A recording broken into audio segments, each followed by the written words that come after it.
Alphonsine Camara is an 11th grader at St. Joseph's Academy in Cleveland. She was born in Guinea, which is on the coast of West Africa, and moved to Ohio with her family in 2019. Since arriving, she's excelled in the classroom, joined the bowling and basketball teams, and became a community volunteer at a social service center in Cleveland, helping to teach senior citizens how to use computers. So this week's A+ award goes to Alphonsine Camara. Now, Alphonsine's a great example of the old saying that hard work pays off. When she first moved to Ohio, she was determined to get the most out of growing up in America.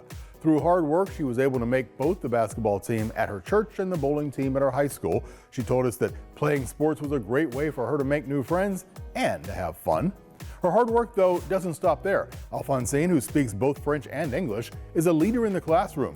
She excels in math, English, and science. She told us that her secret to success is paying attention and making sure you do your homework. Somehow, between all of her studies and athletics, Alphonsine also finds time to give back. She spends several hours a month at the May Dugan Center on Cleveland's west side, helping immigrants learn to use computers. She told us it's important to find ways to give back to your community because the stronger your community is, the happier life will be. We asked Alphonsine what advice she would give to students who watch NewsDepth, and she told us that taking the time to make sure you focus on your dreams will help you understand the path you have to take to get there.